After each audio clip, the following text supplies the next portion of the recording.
আজ তোমাদের সাথে বাংলাদেশের বিখ্যাত একটা কচুর শাকের রেসিপি শেয়ার করবো। এটা আমাদের বরিশালের রেসিপি। তো চলো পুরো রেসিপিটা দেখতে থাকো। এর জন্য প্রথমেই একটা মশলা রেডি করে নিতে হবে।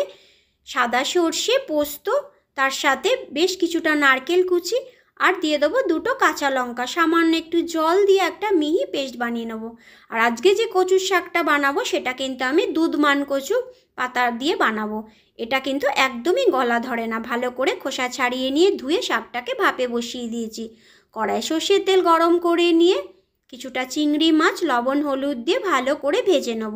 চিংড়ি মাছ ভাজা হয়ে গেলে কড়াই থেকে তুলে নিয়ে ওই তেলের মধ্যে আবারও একটু তেল যোগ করে তেলটা যখন গরম হয়ে আসবে তখন জিরে, তেজপাতা আর শুকনো লঙ্কা ফোড়নে দিয়ে দেবো। ফোড়নটা একটু ভাজা ভাজা হয়ে এলে 3 থেকে 4 কোয়া রসুন আমি থেতো করে রেখেছিলাম, সেই রসুনটাকে তেলের মধ্যে একটু ভেজে নেব। ততক্ষণে শাকটা ভাপানো হয়ে গেছে, জল ঝরিয়ে শাকটাকে দিয়ে দেবো। শাকটাও তেলের মধ্যে খুব ভালো করে ভেজে নিতে হবে আর খুন্তি দিয়ে একটু ঘেটে দিতে হবে। এবার দিয়ে দেবো স্বাদ মতো লবণ আর হলুদের গুঁড়ো। শাকটা যখন একদম ঘেটে আসবে তখন যে মশলাটা রেডি করেছিলাম সেই মশলাটাকে দিয়ে খুব ভালো করে শাকের সাথে মিশিয়ে নেব। একদম ভাজা ভাজা হয়ে এলে এর মধ্যে দিয়ে দেবো ভেজে রাখা চিংড়ি মাছগুলোকে। তোমরা কিন্তু এটা একটু ঝোল ঝোলও রাখতে পারো।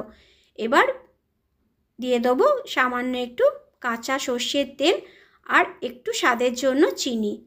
নেড়ে চেড়ে নামিয়ে নিয়ে গরম ভাতের সাথে এই দুধমান কচুর শাক একবার বানিয়ে খেয়ে দেখো, খেতে কিন্তু দারুণ হয়। আজ এটুকুই, দেখা হবে নতুন কোনো রেসিপির সাথে। ততক্ষণে তোমরা ভালো থেকো, টাটা।